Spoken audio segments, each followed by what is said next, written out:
Hi there, I'm Leslie McCormick. I'm a registered dance movement therapist and a licensed professional counselor with a master's degree in somatic counseling psychology.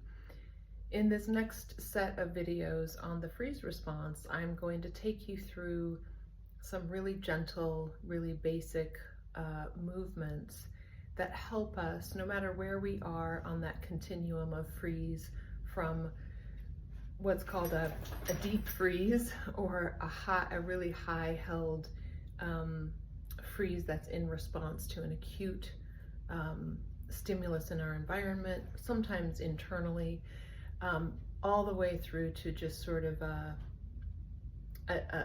feeling ill at ease or feeling a bit tense, and everywhere in between, where we can really become quite still as our primary source of an unconscious source, an automatic source of feeling, trying to attain a sense of safety. I'm making these videos, I have made these videos and this one too, prompted by what's happening in the United States right now for a lot of people, just in response to the election results here in the United States. But of course, also there's so much happening on the global level. And I just wanted to do this intro video to just name something about that. So our nervous systems are basically hardwired the way they were thousands of years ago. There's not a whole lot of difference. But 1,000 years ago, 2,000 years ago, 3,000 years ago, and on back, we weren't exposed to what we're exposed to now. If you think about social media, if you think about the news, if you think we're exposed to all the atrocities happening across the globe. Our nervous systems, though, are designed for, basically for tribes. Our nervous systems are set up for responding to threat to ourselves and our loved ones in the immediate, right? So even though we can and do, thankfully, hopefully, practice, spiritual practices, for example, that really take in and embrace all of humanity and possibly all beings, all life forms as part of our family or even part of ourselves. Our nervous systems are still not set to do that. Our nervous systems are set to kind of go, oh, that's happening, that's happening, that's happening, that's not okay, that's not okay, that's not okay. And we are primed to respond in basically one of like 4 or 5 different ways.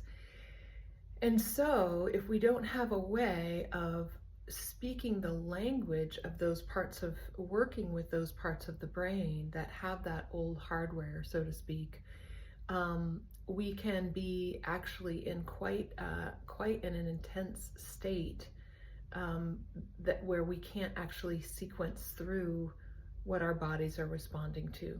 So this isn't to say we should stick our heads in the sand and not pay attention to what's going on, not at all. Not saying that at all, but we may have to pay attention to how much we take in, the way we take it in, the sources, and also the more we take in, the more we allow ourselves to be exposed to what's going on. We really want to have practices that allow us to metabolize that, digest that, transform that. If we don't have that, and I'm a big proponent of movement as helping us move that through our bodies, we're just stuffing our nervous systems with activation, and not actually doing the world any good, if that makes sense. So if we're going to attend, we also need to then attend to ourselves and be able to move these things through. So all of my videos, very much including this one on the freeze response, are to help us really reset our nervous systems so we can then go out into the world, or be in the world, be in community, and be responsive and take action. We can't take action if we're overwhelmed. or we can't take helpful action if we're overwhelmed, if we're paralyzed, if we're feeling paralyzed. So I hope these videos not only help you on a personal level, but also perhaps give you the capacity to respond to obviously your own needs, but also the needs of others in your immediate family, your immediate friend group, your community, local community, and possibly to take action in other ways as well.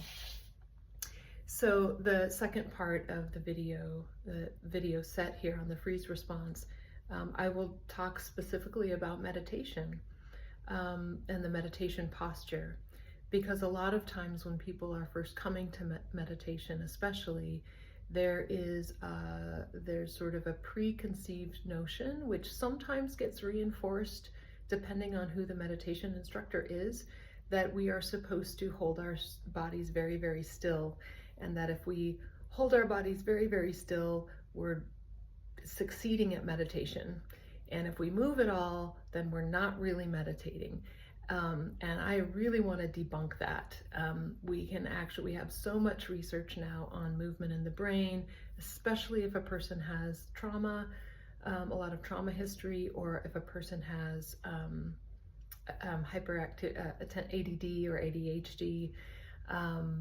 It can be really necessary actually to move. So I'll talk more about that at the end of this video set, but just to kind of give a little heads up right now that if you are interested in meditation, or you are a meditator and you're interested in that relationship between seated meditation and movement, that might be a good thing for you to listen to. There's a difference between imposed stillness, which really leads to the freeze response, and an arrived at stillness. So I'll talk about that at the end of the video. I hope these are helpful to you.